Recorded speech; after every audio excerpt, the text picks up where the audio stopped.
ہٹا دے رہے ہیں، پست کر دے رہے ہیں، اس کو اپنے ارادوں سے نیچے لا رہے ہیں۔ اب جو فرعون ہزاروں بچوں کو قتل کر رہا تھا، ایک ایک قبیلہ، اپنی پوری قوم، اپنی فوج اور اپنی سواریاں، ہم نے ایمان کو سیکھا کہاں؟ سیکھنے سے آتی وہ چیز سیکھے بغیر نہیں ملتی۔ فرض بالغ ہونے کے بعد سے انتقال تک نماز معاف ہی نہیں ہو سکتی۔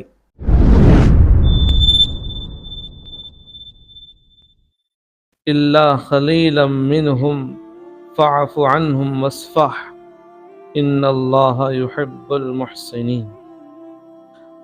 صدق اللہ العظیم۔ معزز مائیں اور بہنیں اور عزیز طالبات، اللہ رب العزت اپنے اس کلام میں پوری انسانیت کی ہدایت کو چھپا کر رکھا ہے۔ بندوں کو، قیامت تک آنے والے انسانوں کو کچھ نہ کچھ سکھانا چاہتے ہیں۔ دقیق النظر لوگ، ماہر مفسرین حضرات قرآن کے نکات کو ایسا بیان کرتے ہیں، ایسی تفسیرات لکھے ہیں، اگر ان کو صحیح معنوں میں سمجھ لے، قرآن کے ایک ایک آیت میں، ایک ایک جملے میں اللہ نے کیا کہا ہے، کیوں کہا ہے، تو ہمارے ساری زندگی کے مسائل کا حل اس میں ہی مل جاتا ہے۔ اور قرآن ہے بھی ایسی ہی کتاب۔ قرآن سے بڑھ کر کوئی کتاب نہیں ہے دنیا میں۔ یہ اللہ کا کلام ہے۔ پوری دنیا میں سب سے زیادہ اس وقت پڑھے جانے والی کتاب وہ قرآن ہے۔ یہاں اللہ کہہ رہے ہیں اپنے کلام میں، یا ایھا الذین آمنوا اذکروا نعمت اللہ علیکم، اے ایمان والو اللہ کی اس نعمت کو یاد کرو جو تم پر اللہ نے عطا کی تھی۔ اذ ہم قوم ان یبسطوا الیکم ایدیہم، جب قوم نے ارادہ کیا کہ وہ تم پر اپنے ہاتھوں کو دراز کریں، لمبا کریں، یعنی تکلیف پہنچانے کا جب ارادہ کریں، وَكَفَّ أَيْدِيَهُمْ عَنْكُمْ، اللہ نے ان کے ہاتھوں کو تم سے روک لیا۔ وَاتَّقُوا اللَّهَ، اللہ سے ڈرو۔ وَعَلَى اللَّهِ فَلْيَتَوَكَّلِ الْمُؤْمِنُونَ، اور ایمان والوں کو چاہیے کہ وہ اللہ ہی پر کامل بھروسہ رکھے۔ یہ جو آیت ہے اس کا شان نزول یہ ہے، ویسے تو اللہ تعالیٰ نعمتوں کے اظہار کیے ہیں بہت جگہ پر، بنی اسرائیل میں بھی، قرآن میں بھی کئی جگہ، اے ہمارے بندو ہماری اس نعمت کو یاد کرو جو ہم نے تم پر کی ہے، ہماری اس نعمت کو یاد کرو جو تم کو ہم نے عطا کی ہے، ہماری اس نعمت کا تذکرہ کرو، بھول مت جاؤ۔ بارہا کئی جگہ اللہ نے قرآن میں اس کو دہرایا ہے، ان الفاظ کو یاد دلایا ہے کہ ہم نے تم پر کیا کیا نعمتوں سے نوازا ہے تم۔ لیکن یہاں اس آیت میں جو نعمت بیان کی جا رہی ہے وہ ایک خاص نعمت ہے۔ نعمتیں الگ ہیں اللہ کی بہت ساری، یہاں ایک نعمت خاص کا تذکرہ ہے۔ وہ ہوا یہ تھا کہ ایک آپس میں مشورہ ہوا تھا، لوگ سوچنے میں تھے کہ دین محمدی کو کس طرح روکا جائے۔ محمد صلی اللہ علیہ وسلم جو آواز لے کر اٹھے، حق کی آواز کڑوی لگتی ہے، لوگ برداشت نہیں کر پا رہے تھے، ان کو اپنے معبودوں کے خلاف کوئی بات گوارا نہیں ہوتی۔ آج بھی ایسا ہی ہے۔ اگر آپ غیروں کا جو تہوار ابھی گزرا ہے کل آج تک، ان کے خلاف کوئی بات کہے تو وہ برداشت نہیں کرتے۔ یعنی جس کو معبود سمجھ کر کوئی عبادت کرتے ہیں، ان کے خلاف اگر کوئی بات کہی جائے، اگرچہ حق ہی ہو، لوگ نہیں مانتے۔ یہ تو پہلے سے ہی ہے۔ تو اللہ کے نبی صلی اللہ علیہ وسلم کی دعوت حق تھی، دین حق تھا، اور ایک اللہ کی طرف بلا رہے تھے، وہ بات تو ناگوار گزرتی ہے اپنے دین کے خلاف دوسرے دین کی طرف جانا۔ اس کے خلاف مشورے کرتے تھے کہ محمد کے کیا کرے، کیسا کرے، یہ باز نہیں آ رہے۔ تو ان کی قوم میں سے ایک نے ارادہ کیا، اس نے کہا اس میں ایسی کوئی بات نہیں، ایسا کریں گے کہ نعوذ باللہ محمد کو ختم کر دیں گے، ان کو ہی ہٹا دیں گے اپنے راستے سے۔ لوگ پوچھنے لگے کہ کون کرے گا یہ کام؟ میں تیار ہوں۔ ہمت والی بات ہوتی ہے، اتنا آسان نہیں تھا۔ کیسا کرے گا؟ وہ تو آسان ہے میرے لیے۔ یہ بول کر وہ گیا تھا اللہ کے نبی صلی اللہ علیہ وسلم کے پاس۔ اللہ کے نبی صلی اللہ علیہ وسلم بیٹھ کر تھے، آپ کے گود میں تلوار تھی، نیام اس کے ساتھ رکھی ہوئی تھی۔ بیٹھنے کے وقت میں تو ساتھ ہی رکھتے ہیں تلوار، ویسے بھی اس آدمی نے کہا محمد آپ کے گود میں کیا ہے؟ یہ تو تلوار ہے۔ انہوں نے اس کو لیا، اللہ کے نبی صلی اللہ علیہ وسلم نے دے دیا، مانگا دے دیا۔ انہوں نے اس تلوار کو نیام سے کھولا، نکالا۔ اب اس کی چمک دیکھ رہے ہیں، ہاتھ میں سیدھے ہاتھ میں لے لیے ہیں۔ اب اس کا ارادہ برا ہے۔ اسی طرح یہی موقع ہے کہ نبی پر حملہ کر دو، محمد پر۔ نبی تو نہیں مانتے تھے، محمد کا ختم ہی کر دو، نعوذ باللہ۔ یہ نیت سے ہی تلوار بھی لیا تھا، نیام میں کھولا، ہاتھ میں پکڑا اور کہنے لگا اللہ کے نبی صلی اللہ علیہ وسلم سے، محمد کیا تمہیں ڈر نہیں لگ رہا؟ پوچھا تھا اللہ کے نبی صلی اللہ علیہ وسلم میں، مجھے کیوں ڈر لگتا ہے؟ میں تو صرف اللہ سے ڈرتا ہوں، ڈر کیوں لگتا ہے؟